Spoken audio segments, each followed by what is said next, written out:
Hey, Joe, Pfizer saying that its vaccine for kids under 5 has met the goals of its clinical trial in terms of the immune response and safety, and that they plan to file this now 3-dose vaccine with the FDA this week. They also had some preliminary efficacy data in there. They say 80% protection was provided by 3 doses against symptomatic COVID in this period when Omicron was the predominantly circulating variant.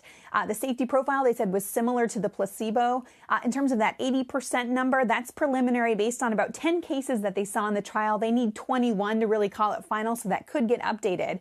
But based on this, bringing this to the FDA, and remember, guys, Pfizer had been delayed. They were filing with just 2 doses back in February, decided the efficacy wasn't strong enough in this age of Omicron, went back and added that 3rd dose. This is a very low dose. You can see the comparison here between Pfizer and Moderna. Moderna, of course, already under review with the FDA with 2 doses at 25 micrograms. Pfizer is now 3 doses at just 3 micrograms.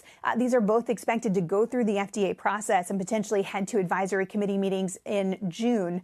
A lot of parents, guys, have been waiting a long time for this. Still no vaccine available for kids under 5. Joe? Meg, can I ask a question with that? Just to try and put it in context, because there's been so many twists and turns with this.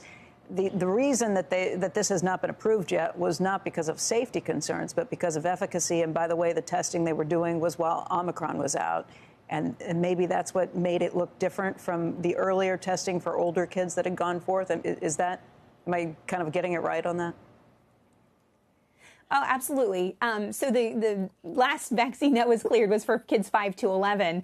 That was cleared in October before Omicron came along. Then they started to get the results coming in for the kids even younger, and they found that 2 doses didn't meet the immune response. That was in December, so Omicron was starting to take off. Then as we got to February, the FDA was considering still proceeding with 2 doses of the Pfizer vaccine, but it just turned out the efficacy was not strong enough for where they felt comfortable going forward. And now they've added the 3rd dose. The efficacy appears to be higher. The immune response met the goals, and now they're bringing this forward. But never was safety a consideration. It always looked good.